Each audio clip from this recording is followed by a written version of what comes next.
Muchas gracias por acompañarnos en esta noche en la José Luis Alonso de Teatro de la Abadía, donde hasta el 22 de octubre tenemos este interesantísimo espectáculo Búho de la compañía Tizzina, defendido por Paco Merino y Diego Lorca. Enhorabuena. Y ahora vamos a abrir una conversación, creo, singular y que va a completar la experiencia que hemos hecho, porque de lo que vamos a ocuparnos es de la plástica de este espectáculo y acaso de la plástica teatral en un sentido más general. Coorganizamos este coloquio con la Academia de las Artes Escénicas y las asociaciones APE, que son las siglas de la Asociación de Artistas Plásticos Escénicos de España, y AAI, Asociación de Autores de Iluminación. Bueno, y además de Paco y Diego nos acompañan Eufrasio Lucena Muñoz, escenógrafo, titulado en la Academia de Artes Escénicas de Praga, docente, entre otros lugares, en la escuela, lo ha sido en la Escuela Superior de Arte Dramático de Vigo y en la Escuela de Sevilla, y miembro de la Asociación de Artistas Plásticos Escénicos de España. A mi izquierda está Juan Gómez Cornejo, un conocido entre algunos de nosotros como el Mago, ¿no? Es miembro de la Asociación de Autores de Iluminación y de la Academia. Es docente en el máster en creación teatral de la Universidad Carlos III, y aquí acabamos de ver su trabajo en Rabia, y veremos el próximo año su trabajo en la colección. Es una persona muy querida en esta casa. Y Luis Crespo, a quien debemos la iniciativa de este encuentro, es escenógrafo formado en la Facultad de Bellas Artes de la Universidad Politécnica de Valencia y miembro de la Academia y también de la Asociación de Artistas Plásticos Escénicos de España. También vamos a conocer su trabajo esta temporada en la Abadía, porque junto a Carlas Alfaro ha diseñado el espacio de El lector por horas, el espectáculo a partir del magnífico texto de José Sanchís Sinisterra que hemos coproducido con la Sala Beque de Barcelona y que dentro de un mes estará acá en la Abadía. Y según me anunciabais, queríais presentar unas imágenes. Perdona, no sé por qué no me han dado aquí tu nombre. Sí, bueno, claro, disculpa.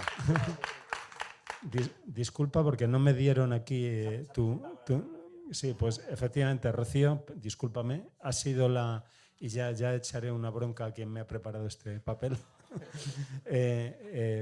Por eso faltaba una silla, ¿no? Claro. Rocío es la escenógrafa de este espectáculo, es la autora de esta poderosa escenografía, y yo tengo el honor de que también hizo una escenografía de un trabajo mío, El Gordo y el Flaco, hace unos años, por el que todavía le estoy agradecido.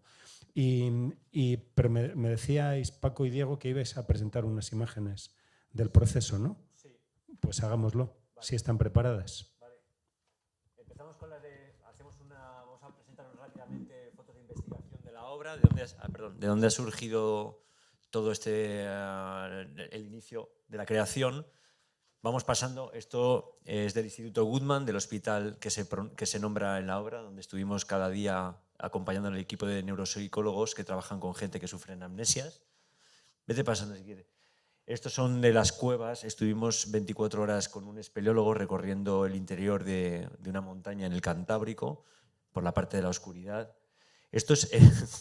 Esto de forma ilegal aquí en un colector de agua en Madrid con un youtuber, un explorador urbano, no se puede decir, pero estuvimos con él recorriendo esto a las 3 de la mañana, ahora explicamos las anécdotas. Las alcantarillas por donde abríamos y nos metíamos de forma ilegal. Sombras, las sombras luego son recurrentes en el espectáculo, pero bueno, en las cuevas. Esta es la entrada de la Sima, donde entramos y pasamos 24 horas. Una vez que entramos miramos para atrás y está la fotografía de la luz, cómo dejábamos la luz y nos introducíamos durante 24 horas en la oscuridad absoluta. Era el último recuerdo de la luz. Esto es por debajo de Sant Cugat, también recorriendo de forma ilegal el alcantarillado con otros exploradores urbanos, pero en Cataluña, en Barcelona. Restos de materiales que se cuelan, que se filtran. Sí, calcificaciones. Esto es un cuadro, luego nos recordó el tema de la madre, de inspiración, de la escena del túnel, la salida del túnel del colector de agua por donde nos metimos con el youtuber aquí en Madrid. Esto es un momento en el que Diego y el youtuber se alejan, yo me quedo quieto y cuando se alejan en la oscuridad se ve casi como que están en un punto negro en el fondo, que aquí está ampliado, pero es impresionante la calidad de la oscuridad y de la luz en estos lugares. Así además están hechos con tuneladoras, entonces es perfecto el corte y es maravilloso. Esta es la salida de la cueva después de pasar 24 horas, la vuelta a la luz, donde también contaron una anécdota, hay una especie como de nostalgia de la oscuridad. Cuando ya dejas, hay unas ganas de salir, pero también una especie de nostalgia de esa parte interior de la montaña. Estos son toallitas del baño. Hay cientos y cientos obstruyendo los canales y entonces se forman, parecen como mantas de macramé, que en un inicio pensamos que podía ser una inspiración, pero luego al final lo dejamos de lado. Pero sí, no para usarlas.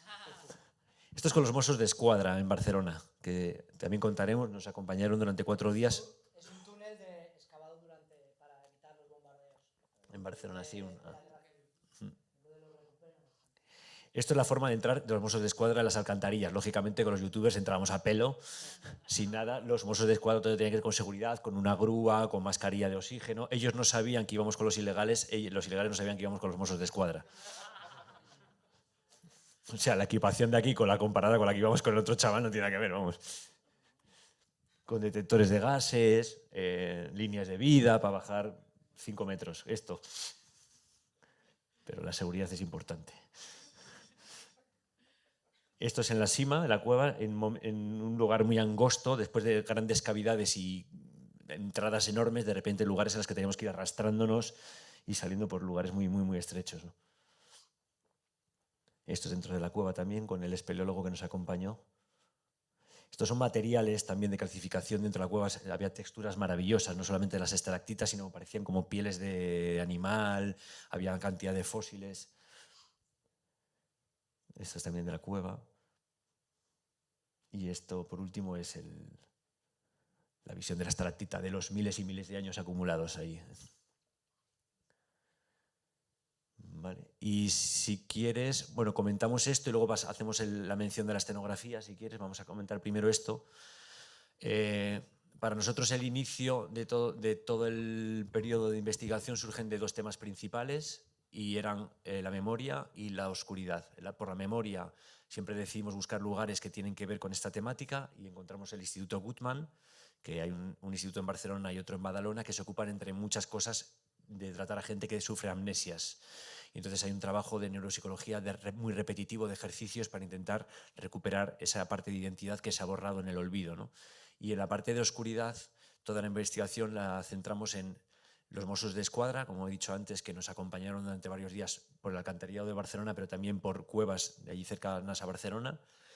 Un espeleólogo en el Cantábrico, en el cual pasamos 24 horas. La idea era estar 24 horas privados de la luz, solamente con la luz del frontal, recorriendo una montaña y durmiendo allí, pernoctando, recogiendo sonido, viendo las calidades de las luces contra las paredes, las sombras. Luego también, de aquí no hay fotos, pero estuvimos con el conservador de las cuevas de Puente Viesgo, que son parecidas a las de Altamira, no son tan importantes o tan conocidas, pero son igual a nivel de importancia, donde hay restos pictóricos de hace 20.000 años y tuvimos la suerte de estar con él, con el conservador, en lugares que no eran visitables para el turista, sino para antropólogos, ¿no? Entonces lugares muy recónditos dentro de la cueva, donde había un caballo pintado, manos, etc. Y luego lo que hemos dicho, los Urban Explorers, tanto de Madrid como de Barcelona, que tuvimos la suerte de contactar con ellos, nos aceptaron dentro de esa comunidad y estuvimos, bueno, recorriendo por aquí en el colector de agua de Madrid y en Barcelona por Sant Cugat, y de hecho han venido a ver el espectáculo y nos invitan a seguir recorriendo la alcantarilla. No sabemos si nos apetece tanto ahora, pero están muy motivados después del espectáculo. Yo, que, bueno, comenta un poco de ahí. Estamos hablando de estética Micro y para de la luz. grabación, micro para la grabación. De ahí, pues de ese proyecto, pues aparece Rocío, tenemos la suerte de contar con ella. y cómo eso se traslada a nuestra forma de trabajo, cómo te llega a ti y cómo haces tu primer viaje. Y a partir de ahí los compañeros que quieran intervenir y el público, lógicamente, pues eso. Bueno, hola y muchas gracias. Para mí fue muy importante, estuvimos trabajando en remoto, que me parece importante decirlo, porque dentro de que ahora hay muchísimas facilidades, sí que es verdad que hay algo de los encuentros presenciales que se ve muy condicionado cuando son online. Entonces las presentaciones y cuando tú cuentas las cosas tienes que prepararlo de un modo u otro, que no con la mancha del café en todo el medio, que también tiene su encanto, ¿sabes? Y entonces esto no se podía dar, pero es verdad que aprovechamos un montón todos los encuentros que tuvimos. Entonces, a raíz de todo esto que me contaron, yo mi propio proceso empecé con el texto, con sus propias referencias y con todo un dossier que ellos tenían preparado. A mí me entusiasmó la idea del fragmento de la memoria, y a raíz de ahí por un lado se me fue la cabeza, por otro lado también en mi propia búsqueda de inspiración de sus propios procesos y también a través del texto lo de la apnea y la caída me generó muchísima angustia y también me parecía mucho el concepto de verticalidad, de tendencia al infinito y bueno, todo eso sin dejar de pensar en que además había que contemplar unas proyecciones, un trabajo audiovisual, qué superficies de proyección queríamos tener, si la proyección, el dilema de siempre, es una proyección en sí misma o forma parte de una construcción del espacio escénico donde también está la proyección. Entonces, bueno, todo eso es un poco torbellino, lo empiezas a ordenar, lo empiezas a clasificar, a intentar cuadernos, dibujos, fotografías por la calle. Ellos iban de cuevas, yo me fui por ahí a hacer fotos a paredes, historias, para poder ir rescatando texturas, formas que pudiesen acompañar todas estas inspiraciones que a mí me habían ido surgiendo a raíz de las conversaciones que íbamos teniendo. Y entonces, bueno, tuvimos un proceso de conversaciones, de presentación de propuestas, por el camino, bueno, luego si no lo... No sé, igual me he embalado mucho, no sé. ¿Puedes tirar la escenografía? No sé. O sea, esto es realmente, he intentado rescatar 3 o 4 cosas de mis cuadernos y de mis apuntes porque no todo sale directamente un plano. Entonces, bueno, son pequeñas cosas que llevo apuntándome por ahí. Aquí es que no leo mi propia letra. ¿Qué pone? Fragmento, memoria, recuperado, espacio y acciones que ellos requerían, porque también sí que había unos requerimientos donde las acciones del final las acciones de pintar sobre esas superficies, eso también había que tenerlo en cuenta a la hora de proyectar una escenografía y de pensarla y de dimensionarla. Entonces, bueno, dentro de que es un proceso libre y abierto en un principio, sí que está condicionado por las necesidades del texto y de las acciones y del espacio y de un alto por un ancho y por una dimensión. Entonces, bueno, pues eso se va remezclando y empezaron a aparecer pequeñas formas y en nuestros primeros encuentros yo les fui lanzando algunas ideas. Perdón. Y bueno, pues esta es una de ellas. Esto es otra idea. La anterior tenía que ver con la idea de fragmento, que a mí eso no ha dejado de rondarme en todo momento respecto a los fragmentos de la memoria que se van rescatando, de lo que te acuerdas, lo que no te acuerdas, lo fragmentado y demás. El recuerdo de la forma de la cueva que está tan repetido y también no olvidarme nunca de la superficie de proyección, con lo cual todos esos condicionantes llevan todo el rato intentando tomar forma. Después, este universo, lo de la escalera, entre las búsquedas, estuvimos trabajando con una imagen, no sé si os acordáis, del que se lanzaba en un tubo que aguantaba no sé cuántos miles de minutos sin respirar, que era una cosa bastante horrible, angustiosa. Pues bueno, la idea de la escalera como que no se le ve el final, a mí siempre me ha interesado mucho porque tiende al infinito y a esos momentos de la caída, del principio, la tendencia a la luz, etc. Entonces, bueno, esto era otra opción donde el espacio se manipulaba a través de ese cortinaje que se podía enrollar, abrir, cerrar. El propio cortinaje podría ser en un momento dado una superficie de proyección, porque se pueden hacer cosas muy interesantes con los cortinajes, y a nivel acción también puede ser muy interesante. Siguiente, por fin. Esto era más o menos parecido, pero de repente la vertical cogía más importancia. Eran como pruebas, iban siendo pruebas. Luego, la idea del plano inclinado en el techo también me apareció de nuevo por estas miradas a lo de Altamira, pintar en el techo, la opresión, fragmentos, empezaban a mezclar un montón de cosas y también contemplando que la superficie de proyección tenía que estar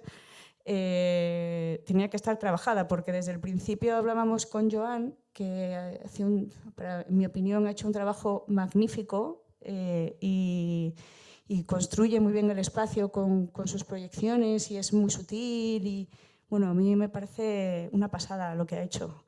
Y bueno, pues esto era otra opción más, otro juego más. Esto era una mezcla de todo un poco, esa apertura, o sea, como la diferencia de planos. Es en Exitus que tenéis las puertas, ¿no? Las puertas que abren y cierran. Pues a veces, sí, en mi opinión, no necesariamente hay que renunciar a cosas que ya has visto que funcionan, ¿no? Se pueden, bueno, pues replicar o algo así. Y entonces intentamos, o sea, lo rescaté y también me pareció interesante el juego de la apertura, del cierre, de los planos.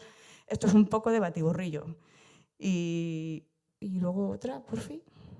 Todo esto iba acompañado de mis cuadernos y mis apuntes y todo dibujos y rollos y collages y por ahí. O sea, esto eran como síntesis. Y apareció, espera, la anterior, porfa. La de memoria, esta, y de repente apareció esta imagen que los chicos, o sea, Paco y Diego, pues me lanzaron y me dijeron, mira lo que he visto, o sea, mira lo que hemos visto. Y es verdad que es un espacio súper potente y bien abordado, no distaba demasiado de esta idea de fragmento y de lo que habíamos estado trabajando, de la tendencia al infinito. Bueno, a mí me pareció que tenía posibilidades. Entonces, a raíz de esta imagen, continuamos trabajando y ya, a ver la siguiente. Bueno, pues esto fue una primera aproximación y ya empezamos a... Esto ya era una cosa más sesuda porque el tema de la proyección trasera, bueno, pues aparecen las cuestiones prácticas de que si hace sombra, que si no hace sombra, que es de dónde proyectas, que para arriba, que para abajo, que si yo quería apostar por una fórmula de proyección que no necesariamente fuese la pantalla completa de suelo a techo, sino que hiciese algo como de horizonte, que construyera más que fuese un fondo. Pero bueno, hicimos varias pruebas y tal, y al final, pues, a ver, es que esto es... ¿Puedes pasar la siguiente, porfa? Aquí. Y bueno, y esto es un poco a nivel volumen, cómo empezamos a trabajar con lo que habéis visto hoy, que es un poco, ya puse a Diego, que es él, ¿verdad? Ese eres tú. Y bueno, ya a raíz de aquí todo esto se desarrolló en profundidad, empezamos a dimensionar la pantalla de detrás, a estructurar suelos, las dimensiones finales, las estructuras, o sea, los acabados, bueno, pues todo el desarrollo en profundidad de estas formas que fue a las que llegamos. Había algo que a mí personalmente de esto me parecía como interesante y era que como que una dimensión semejante, un pequeño movimiento podía transformar mucho el espacio. Es decir, cuando esta escenografía se presenta haciendo un rincón, de repente con que se mueva y se separe 50 centímetros, como que todo se tambalea bastante. Y a mí eso, haciendo las propias pruebas en el ordenador, a mí eso pues me motivó mucho. Y fue a raíz de ahí que seguimos desarrollándolo. Y bueno, pues hasta ahora, hasta hoy. Y ya.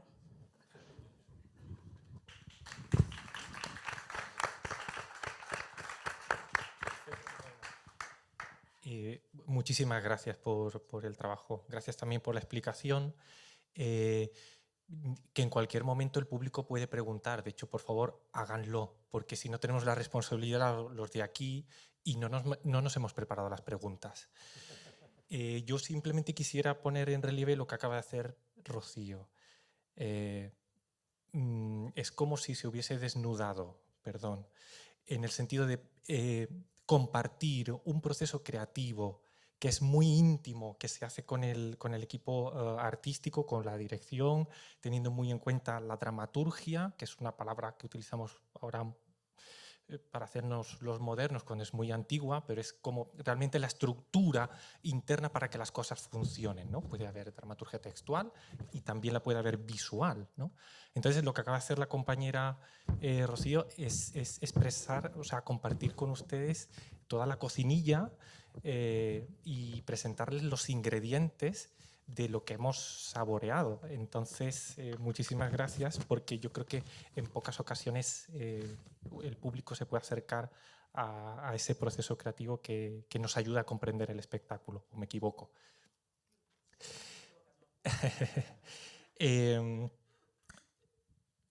Voy a lanzar así una pregunta, porque claro, vemos un espectáculo que decimos, vale, solo 2 intérpretes, que hay cambio de personajes, etcétera, pero hay todo un equipo que ya ha citado. Quiere decir que cuando compramos nuestra entrada y nos sentamos en el patio de butacas, estamos viendo ese proceso creativo, ese proceso de investigación que acaba de compartir también ellos dos, un proceso de investigación profundo, permítanme la metáfora, porque se han metido de lleno, para compartir luego en la parte de interpretación todo esto. Entonces, ¿a dónde voy? Hay un equipo de personas de la parte artística, ¿vale? Porque están creando, Rocío está creando, también los intérpretes están creando, que conforman el espectáculo. Entonces, ¿cuántas otras personas no estamos viendo hoy que forman parte de lo que hemos visto hoy? Sí, bueno, queda, como nombraba Joan Rodón, que es el responsable de la parte visual, de imágenes, de proyecciones. Está también Jordi Tomás, que es el iluminador del espectáculo. Sonido también está, bueno, sí, del espacio sonoro y la música está Jonathan Bernabeu y Tomomi Kubo, que son compositores de la música y de todo el espacio sonoro. Y vestuario también. Ona Grau y no sé si nos dejamos constructores también de escenografía. Coordinación de escenografía, dirección técnica, Producción, diseño gráfico, diseño de carteles, bailarines, masajistas, el instalador del jacuzzi abajo en el camerino. O sea, hay un montón de gente que no aparece hoy aquí, pero que es muy importante.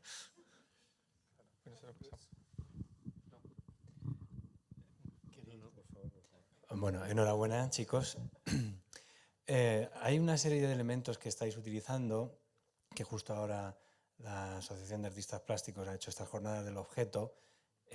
No podemos no hablar de la tela mágica con reacción al agua, las linternas. Una vez que vosotros incluís esto o decidís que vais a trabajar con este objeto, a mí me interesa, ahora mismo Rocío nos ha hecho una exposición un poco como del camino de A a B. Vosotros empezáis una investigación y entonces ella sobre lo que le dais va trabajando. Pero ¿qué pasa cuando llegáis a B y os encontráis, oye, mira, resulta que si hago este trazo, ¿cuánto hay de hallazgo que ha modificado la dramaturgia? Porque, oye, tengo una tela que cuando la pinto con agua hace esto y lo mezclo con el vídeo y hago sombras y hago esto. ¿Cuánto ha habido de en vuestra manera de trabajar con esa forma de crear el texto y la dramaturgia de una manera coral y fluida? ¿Cuánto influye la plástica? ¿Cuánto le dais? ¿Hay libertad total para que la plástica cambie el espectáculo según va ocurriendo? Pues la libertad, ya que está Rocío aquí, sí que hay un margen de libertad, pero es cierto que en este espectáculo, como en todos, nosotros llevamos meses de ventaja respecto a la aparición del resto del equipo. Entonces, la pobre Rocío y el resto se encuentran con todo el tema plástico, ya era una obsesión nuestra, ya estaba decidido, ya sabía el material que queríamos, ya sabíamos, en ese sentido, para nosotros como Ticina hay varios elementos que son fundamentales. El espacio escénico es un espacio que juega a la par de los movimientos de acción de los actores, del conflicto que hay entre ellos y de la luz. Por lo tanto, la escenografía, todas nuestras escenografías, a excepción de la primera, hasta el momento han tenido ese movimiento de una forma u otra. Porque nosotros exigimos dentro del guión un cambio temporal, un cambio, ¿no?, espacial. Entonces, esa condición era básica. Rocío conoce nuestra trayectoria desde el origen, más origen. Entonces, sabía cómo nos movemos en escena y cómo es necesario eso. Nosotros somos muy conscientes de todo el espacio escénico. O sea, digamos que dividamos los elementos que van a transformarse por sí mismos, van a evocar una acción, elementos que son manipulables por nosotros y otros que pueden ser fijos o semifijos, ¿no?, con un volumen. Nosotros sabíamos, como siempre, que de nuestro origen nosotros nos conocimos en Lecoq, Paco y yo. Nuestra formación siempre ha sido, como digo, lo importante es el viaje total y todo lo que está aquí está al servicio de esa dramaturgia, como decís, ¿no? Entonces, tienen que ser versátiles. O sea que todo tiene que movimiento, todo tiene que ser transformable, todo tiene que ser evocador, pero no sentenciado, ¿no? Entonces, nosotros teníamos claro, veníamos, como ha dicho Rocío, de unas escenografías anteriores en las cuales tenían un movimiento y un volumen. Estamos condicionados por varias razones. Nosotros somos una compañía especializada en gira, ¿no? Esto significa que nuestros volúmenes tienen unas condiciones ticinanas, una estructura realmente casi artesanal, pequeña, en la cual viajamos 3 personas en gira. Esto se monta con 3 personas.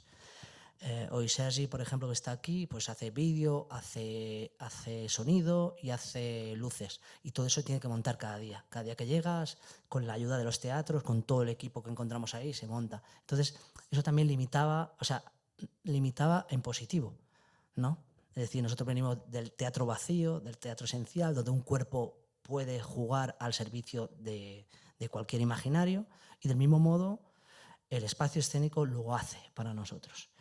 Entonces, no queríamos jugar como en otras ocasiones ahí, entonces hablamos en un fondo y que se abriera, que generara aperturas de profundidad. Entonces dijimos, nos interesaba mover. Y ahí las soluciones las encontraba Rocío con sus cálculos, ¿no? Teníamos todo el viaje plástico previamente, sabíamos que con las cuevas eso tenía que ser un momento, lo habíamos ensayado hasta meses antes, pero con elementos que no desaparecían. Es una búsqueda muy grande respecto a la química, respecto a las fabricaciones de todo eso. Todo ese viaje lo hacemos Paco y yo, entonces ya teníamos claro, ella, la pobre, se encontraba y decía, es esto. Y gracias a una compañera de Lecoq, gracias, Chao Chi Ma, que vive en China, conseguimos el material que queríamos. Y entonces ella se encontró que decía, vale, hay un color gris, tiene que ser claro para proyectar, hay unas condiciones técnicas muy claras.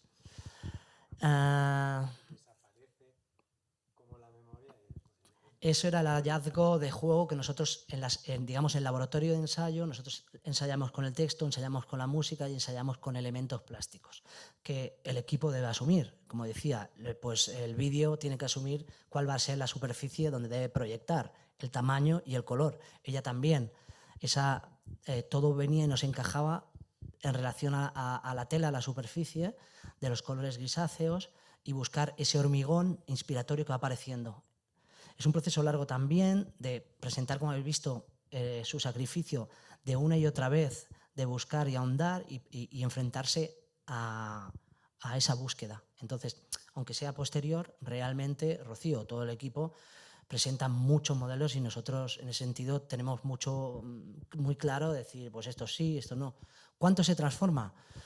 Pues en la medida cuando tú vas encontrando formas, por ejemplo, había muchos modelos aquí que se han descartado por la falta de movimiento o por la falta de practicidad a la hora de viajar. Nosotros no podemos, esto se tiene que montar en 8 horas de montaje. Entonces, esto es una realidad nuestra. El cubicaje es una realidad. Y luego, escénicamente, lo mismo, cuando nosotros hacemos modelos, no como de maqueta, sino en nuestra sede en Sardañola del Vallès, donde tenemos la sede desde hace 23 años, en el Ateneu de Sardañola, teníamos módulos en los cuales practicábamos. Y también teníamos, claro, como directores, lo bueno de ser un equipo que trabaja constantemente y acepta la modificación es que nosotros pasamos mucho tiempo cuando decíamos, cuando ya juntamos a todos y teníamos la condición de que era un volumen, no podíamos estar moviendo. Tenemos claro que no podía estar todo el rato cada escena moviéndose, ¿no? Hubiera sido esto. ¿Por qué? Porque otra condición muy limitante y también apasionante para nosotros es que los propios actores se ponen al servicio de todo ese movimiento. Lo hemos hecho ahora en todas las obras anteriores. Entonces, claro, ahí limitaba, ¿no? Porque tenía que ser un módulo con un volumen que lo mueve una persona, que fuera fiable ese movimiento y que tuviera una X movimientos. Eso está estudiado, cómo tiene que empezar, cómo tiene que acabar y cuántos movimientos mínimos, para que no se convirtiera esto en un festival del movimiento. Entonces, cuánto menos. Y ese fue también un trabajo conjunto de fotos, de enviarle a Rocío, decir, mira, esto, jugamos con esto. Y nosotros aceptar, a nivel de espacio escénico, que los conflictos debían pasar en tantas posiciones. Del mismo modo, la luz, pues es un poco lo mismo. Es una constante en nuestro trabajo, ese juego de oscuridad, de los elementos mínimos. Nosotros hicimos un laboratorio de investigación de luz hará como 14 años, con un compañero de luz, nos metimos con de 2 semanas en buscar la luz mínima, desde la luz natural hasta los límites. Hemos hecho laboratorios siempre de investigación internos y desde entonces nos ha apasionado como la luz autónoma, la luz dimerizada, o sea, pasando por ahí, pues todo ese trabajo de luces también es un viaje muy importante que Jordi, que es una persona que lleva 20 años con nosotros a nivel de luces, también él ha emprendido con los colores, hoy no está aquí, está en Mallorca, pero también encajando todo eso en cómo con Rocío y con Joan, cuando eso se unen, ¿no? También a nivel de vídeo es la luz, el vídeo es es luz, es escenografía, ¿no? Es dramaturgia y todo ese viaje pues se da a lo largo de muchas semanas que todos nos vamos reuniendo periódicamente y con unas tensiones propias de proceso de creación y la posesión. ¿Sí? Yo quería añadir una cosa, ¿puedo? Que cuando yo lo solté en un punto y lo vi el jueves y flipé. Porque, o sea, en positivo, porque, o sea, estoy como muy satisfecha y muy orgullosa de cómo se ha optimizado todo. O sea, yo cuando lo solté era el volumen y eran ciertos movimientos. Y entonces todo lo que ha pasado después, precisamente, pues porque yo no vivo en Barcelona, porque han corrido libre, porque han trabajado mucho y demás, pues es igual esa parte de cuán flexible puede llegar a ser algo que tú propones, ¿no? O sea, en este caso ha sido muy flexible, sin romper las estructuras básicas y el propósito y eso, y sin caer en el baile de para aquí para allá, pero que, o sea, ha sido como súper elástico y se ha convertido, o sea, en mi opinión, se ha hecho como muy gigantesco. Yo, vamos, me emocionó un montón cuando lo vi y dije, joder, qué guay, qué bien aprovechado todo el rato. ¿Quieres decir algo, Juan? ¿Ibas a hablar tú? No, igual hay alguien de público que quiere preguntar, que estamos aquí monopolizando el coloquio. Pero tú no lo has hecho todavía. Bueno, pero yo lo hago. Lo que voy a hacer es reiterar las felicitaciones de los compañeros. Os he de decir que he visto 2 veces el espectáculo, vine el domingo y he venido hoy y lo he visto. Y que un espectáculo empiece con un gran momento de oscuridad para mí ya me cautivó. Y me cautivó y me siguió cautivando y me ha vuelto a cautivar hoy, porque cómo se puede hacer tanto con tan poco, ¿no? Esta máxima exige tiempo y dedicación y estudio, cosa que por desgracia últimamente, a no ser en compañías como la vuestra, se puede hacer poco, ¿no? Entonces, para mí me ha apasionado ver el espectáculo, he descubierto cosas nuevas hoy y luego me ha apasionado ver que todo esté al servicio de una historia y que un tema tan peliagudo y delicado como podría ser el Alzheimer, a la gente que hemos tenido la desgracia de vivir esto de forma cercana, yo lo he tenido, pues uno piensa que cómo se puede tratar un tema tan delicado con tanta belleza y tanta delicadeza, ¿no? Entonces, bueno, felicitaciones por todo eso. Y desde el punto de vista plástico, podría estar preguntaros y haciendo observaciones muchísimo tiempo. ¿Cómo se puede hacer tanto con una linterna? Hay que dedicarse a ella, ¿no? O con una máscara. Entonces está claro, comentábamos antes de ver la función, bueno, que es estupendo que se pueda investigar y que eso quisiéramos todos y que está claro que vosotros lo hacéis y lo hacéis de una forma envidiable, ¿no? Entonces, bueno, yo por haceros una pregunta, yo digo, ¿cuánto tiempo ensayáis con todos los elementos? Que este es el problema, yo creo que de la creación ahora mismo, ¿no? Que los tiempos son súper limitados y luego también estamos muy condicionados a que todo quepa en una furgoneta, que lo montemos en un día. Entonces, para llegar a este punto y que todo sea factible y que se haga en un tiempo y respetando los criterios estéticos de la creación original, tiene que ir la historia muy bien pensada. Entonces, bueno, la pregunta es esta. ¿Cuánto tiempo contáis con todos los elementos, con la luz, con el vídeo? Mis felicitaciones a Jordi y a Joan, con el que he trabajado alguna vez, y porque el trabajo es excepcional.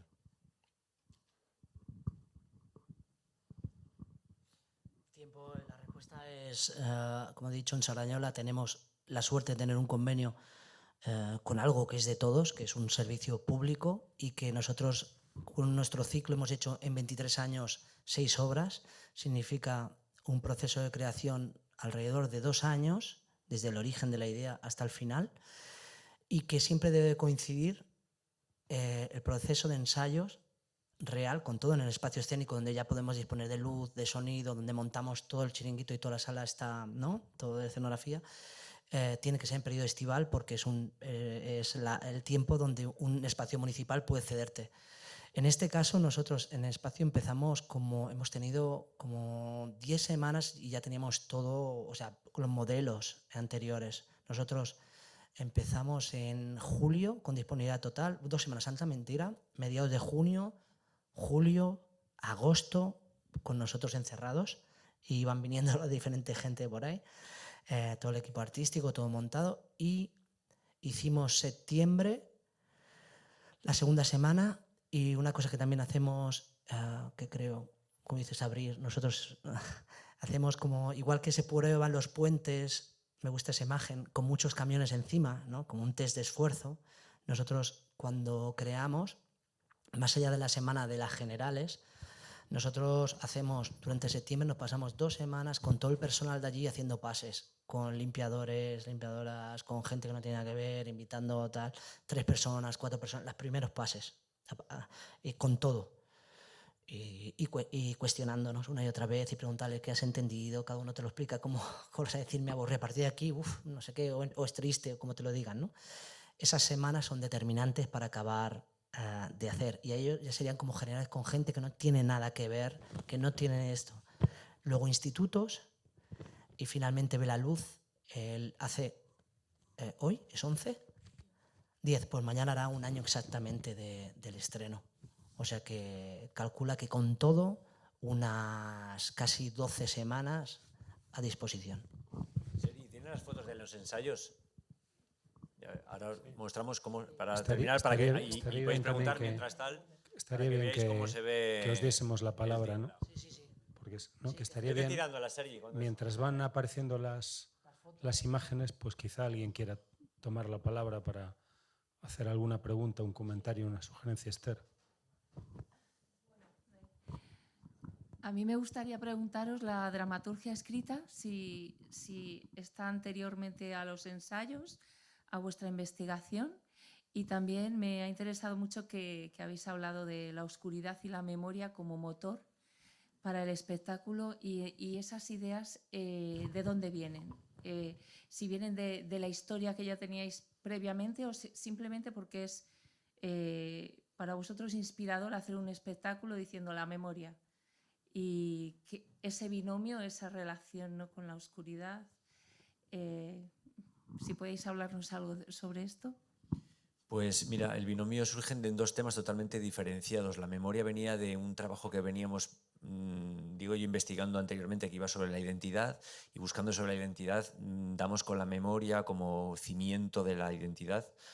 Y encontramos un documental de un tipo que se llama Clive Wedding, un compositor de orquesta, que retiene, esto es un poco peliculero, pero 7 segundos de memoria, y está colgado en YouTube, y es muy interesante cómo alguien... Bueno, esto es lo que ha pasado hoy. Este hombre se encuentra en un despertar continuo, cada vez tiene un reseteo de la memoria cada 7 segundos, cada 5 minutos, y vuelve a despertar y tiene la sensación de que acaba de despertar por primera vez en su vida, y es algo como muy, muy trágico, muy dramático. Y siempre hemos estado muy interesados por la mente humana. Ya el primer espectáculo, Folía, 2 sueños de un psiquiátrico, fue sobre las enfermedades mentales, y estuvimos en un psiquiátrico también trabajando durante mucho tiempo, colaborando con el personal, y siempre nos ha interesado mucho también la lectura de Oliver Sacks, el neurólogo que tiene Despertares, el hombre que confundió a su mujer con un sombrero, que Peter Brook hizo también una versión. Entonces, esa parte de la mente humana siempre nos ha interesado mucho. Y la oscuridad surgió también a través de unas lecturas y unas visitas a las cuevas.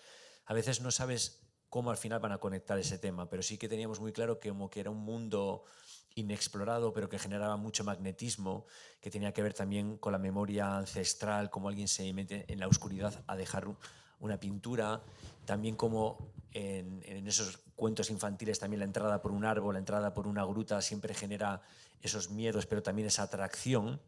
Y entonces había algo en ese espacio que nos conectaba también, no sabíamos cómo se iban a unir, y es Diego en la dramaturgia donde conecta esos dos mundos. También nos dimos cuenta en ese paralelismo, andando por los colectores de agua, llegamos a esa conclusión, ¿no? Para nosotros visualizamos rápidamente como alguien que tiene una amnesia, si lo tuviéramos que expresar en imágenes, para nosotros es alguien con un frontal.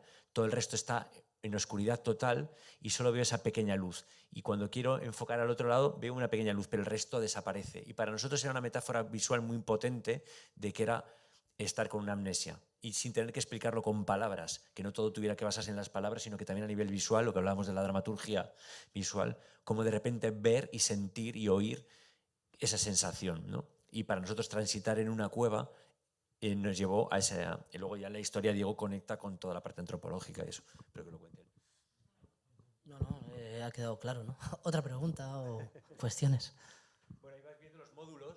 Sí, ahí veis lo que hemos dicho antes, ¿no? Al final todo sale, estos son, no se concentra, o sea, eso no se concreta, no sé, lo que decía el compañero, la luz central viene de imágenes, y luego decimos cómo revela, y era una de las linternas colgada en el techo, ¿eh?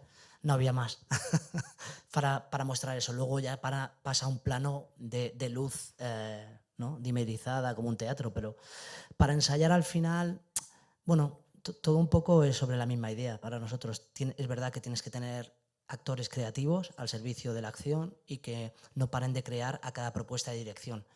Nosotros vamos entrando y saliendo, Paco y yo, pero yo sé que ante una opción, en este caso él como actor va a dar 50 encima de escena. Simplemente luego la dirección siempre es como con cuál me quedo, que vaya al todo, ¿no? Pero como digo, los actores... bueno, no todos, pero en este caso sí, nuestra formación, mucho de ellos se vela por esa protección de decir cada segundo, cada respiración, cada movimiento está al servicio del todo. Y incluso los trabajos de creación, más allá del texto, cuando tú dejas a Paco, ¿no? En este caso, o a Diego a pintar, pues le das un pincel, le das una pared y a ver qué te da, ¿no? Y pasan esas cosas, ¿no? Hay esa fase también de creación, que no está a la espera de que te digan qué tengo que hacer, ¿no? Entonces hay mucho riesgo en eso, pero hay el tiempo de que nosotros como actores también encontremos el camino, ¿no? Entonces eso sí que es un lujo, ¿no? Con el perfil de esto, que todo se crea y que todo se mueve. Esto de las cuevas, las sombras. Gracias. En primer lugar, felicidades, enhorabuena a todos. Y lo que voy a decir va a reflejar lo tradicional y anticuado que soy en materia teatral. Yo cojo este programa y veo Búho, de Tizzina Teatro. Y voy por la calle y veo El Caballero de Olmedo, de Lope de Vega. Y entonces nunca había tenido la oportunidad de preguntar, como ahora tengo, de qué pasa con el texto, qué lugar ocupa el texto en todo esto. Y en este caso concreto, ¿de quién es el texto? El texto es tan, digamos, tan sagrado como lo es como muchas veces los que nos dedicamos a estas cosas, porque hablo un poco con deformación profesional de filólogo, como ya se habrá notado por lo de Lope de Vega, etcétera. Creo que lo es o no. Es decir, ¿qué lugar ocupa el texto en todo esto? Yo cojo este programa y veo Búho, de Titzina Teatro, dramaturgia Diego Lorca. Entonces me pregunto, ¿quién ha escrito esto? Diego Lorca. Bueno, entonces lo que me despista es la palabra dramaturgia, porque la palabra texto ha salido aquí, pero luego, en general, tampoco sé qué importancia tiene el texto y hasta qué punto es determinante del resultado final o no.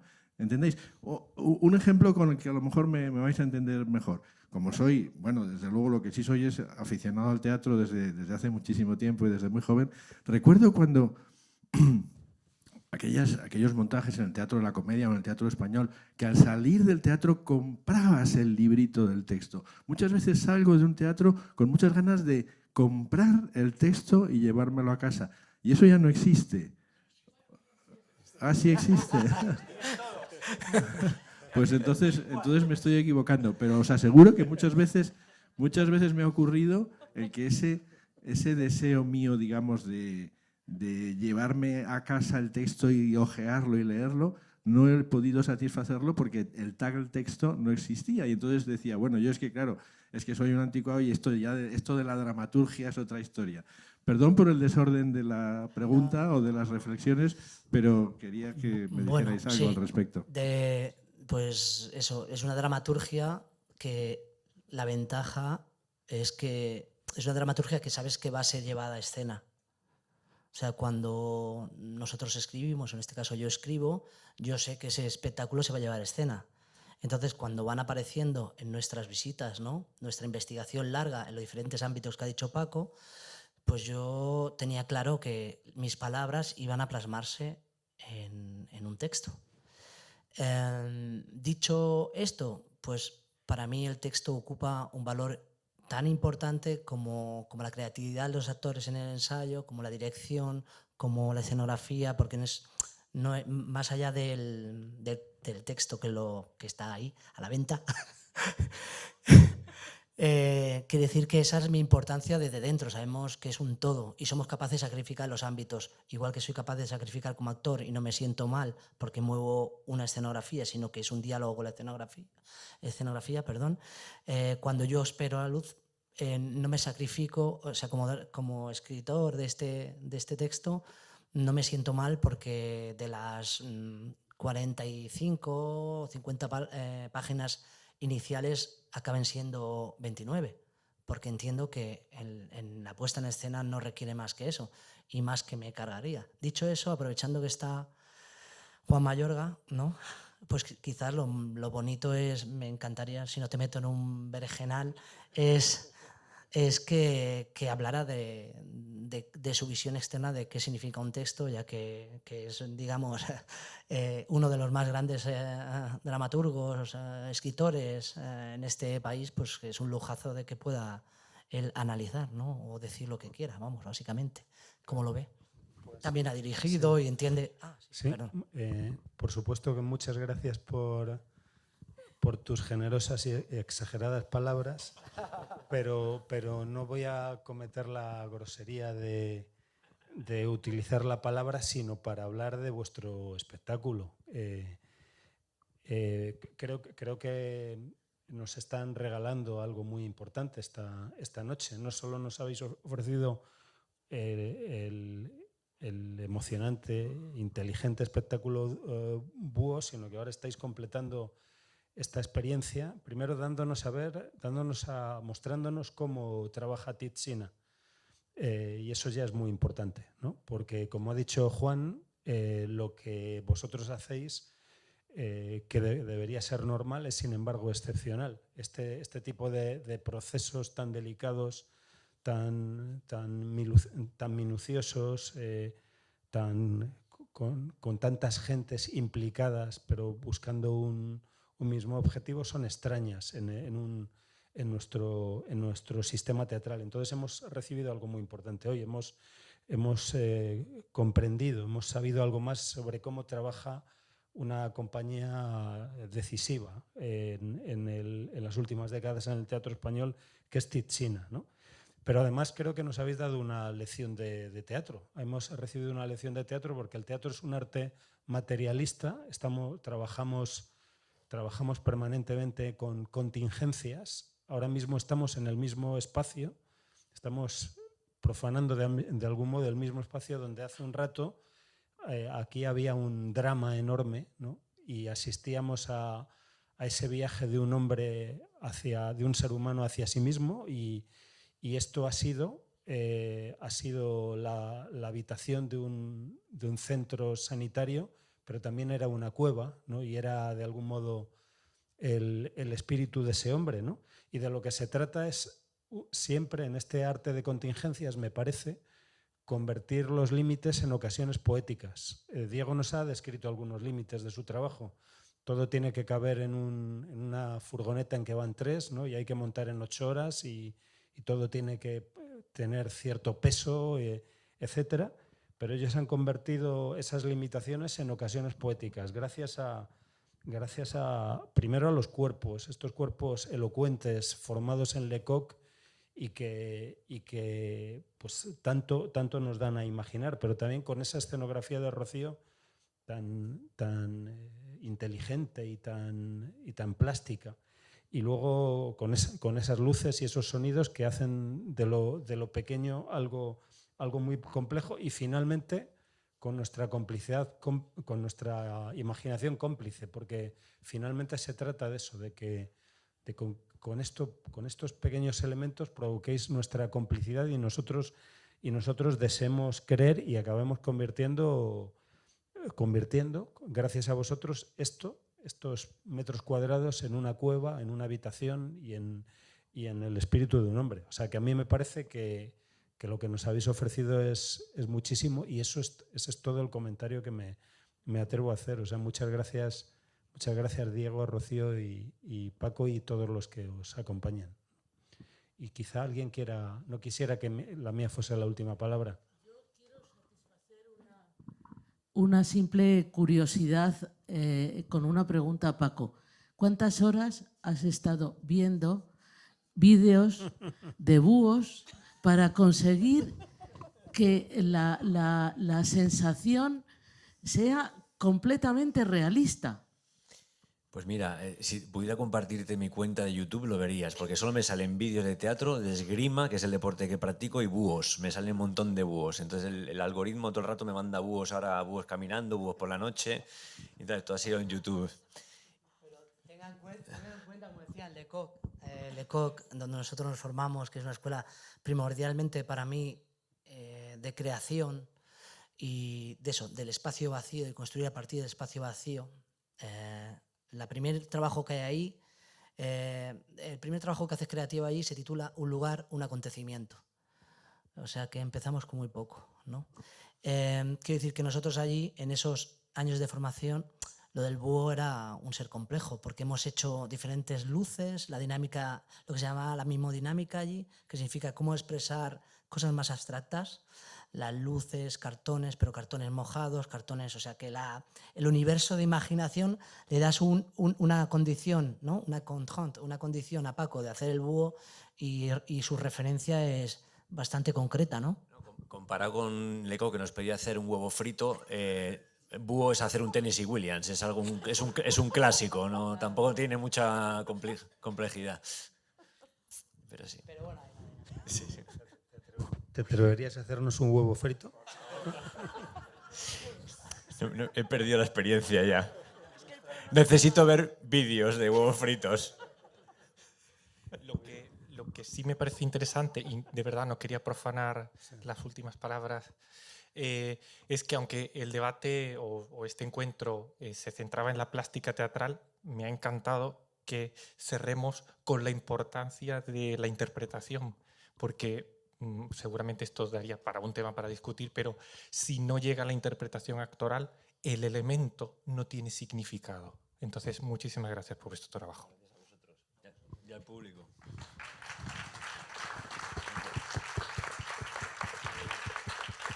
Sí. Muchas gracias. Gracias por ese aplauso que comparto. Ha sido, creo, importante también que conozcáis, quienes no las conocieseis antes, que hay una asociación de artistas plásticos escénicos de España y una asociación de autores de iluminación que vinculan a creadores muy importantes, que son muy importantes para que pueda tener lugar esta experiencia poética que llamamos teatro. Os llamo la atención sobre ambas, porque en ambas podéis encontrar mucha información y gente muy, muy interesante. Y desde luego os agradezco vuestra presencia y agradezco mucho a Rocío, a Diego, a Paco, a Eufrasio, a Luis y a Juan que hayan establecido esta conversación, y a vosotras y a vosotros recordaros que la Abadía siempre os está esperando. Muchas gracias. Que nadie se reprima, hay un montón de libros en la puerta. A 10 euros.